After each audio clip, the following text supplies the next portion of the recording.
धार्मिक, सांस्कृतिक, आध्यात्मिक दृष्टि से सर्वगुण संपन्न परोपकार की पर्याय गौ को हम माता तो कहते हैं दीपक भैया, पर उस माता के साथ हम बेटों सा नहीं अपितु कसाई से भी बदतर व्यवहार करते हैं। बिल्कुल बिल्कुल। उस हमने वेद तो पढ़ लिए पर उस सर्व वेदोमयी की हम वेदना नहीं पढ़ पाए। क्या बात। दुख दर्द तो देख लिए हमने, उस देवता तो देख लिए उसके अंदर, पर उस सर्व देवमयी के हम दुख दर्द नहीं देख पाए।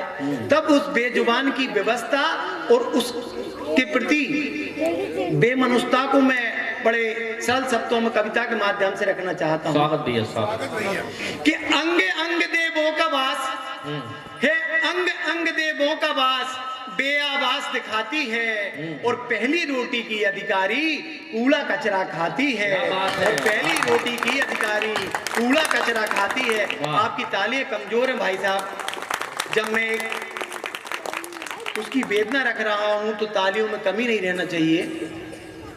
कि घरों में जिनके गाय रहे बेघर देवालय हो जाते हैं, भक्ति शांति खुशी बरसती, दूध दही सब खाते हैं। अरे दूध दही खिलाने वाली, अरे दूध दही खिलाने वाली कोई दुनिया खाती है, और पहली रोटी की अधिकारी कूड़ा कचरा खाती है। और पहली रोटी की अधिकारी कूड़ा कचरा खाती है। और मित्रों, ये हमारा भ्रम है कि गाय को हम पालते हैं, पर की गाय हमें पाल देती है। ये जीवन भर दूध पिलाने वाली माता होती है, और इसका स्थान जननी के समकक्ष होता है, क्योंकि ये हमारा सृजन से विसर्जन तक सुधारती है।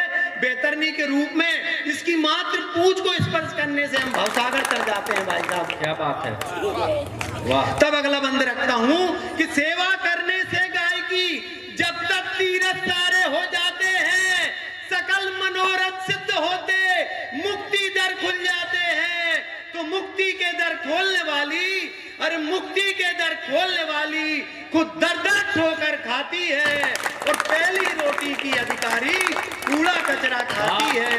और पहली रोटी की अधिकारी कूड़ा कचरा खाती है। और ओम से समूचे मंत्रों की शुरुआत होती है।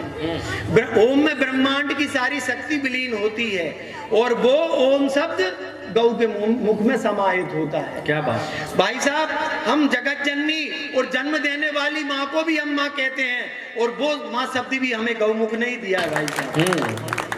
तो जब गौ, जिसके यहाँ गौ होती है तो गौ रमाती है ओम माँ, और जिसके घर में रमाती है वहां पर उस शिव शक्ति का जाप होता है ओम और माँ के रूप में। और जिस घर में उस शिव शक्ति का जाप होता है उस घर के ताप पाप संताप सब नष्ट हो जाते हैं, सारे कष्ट दूर हो जाते हैं। तब अगला पंक्ति रखता हूँ कि रोटी खिलाओ रोज गाय को, रोटी खिलाओ रोज गाय को, तो सब देवों के भोग लग जाते हैं। विघ्न बला सब दूर भागती, पाप दोष कट जाते हैं। अरे पाप दोष को काटने वाली खुद बूचड़ खाने में काटी जाती है। और पहली रोटी की अधिकारी कूड़ा कचरा खाती है। तब कहना चाहता हूँ कि गाय को माता कहने वाले हम हिंदुस्तानियों की नियत में स्पष्ट खोट नजर आती है। और अगर गाय माँ है तो फिर बूचड़ खाने में कटती और सड़कों पे दर्द से लोटपोट नजर क्यों आती है? अरे इसके शरीर पर लगी चोट ही हमारी कथनी और करनी में चोट दर्शाती है। और सच कहा जाए तो यहाँ की जनता को गाय केवल दूध और नेता को वोट नजर आती है, नेता को वोट नजर आती है।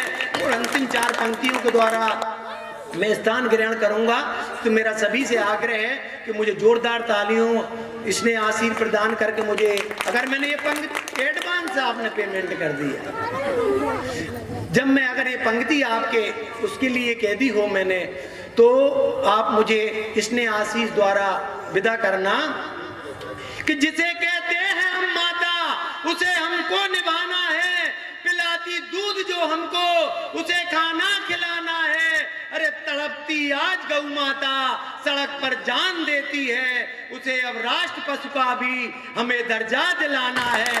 भारत माता की, भारत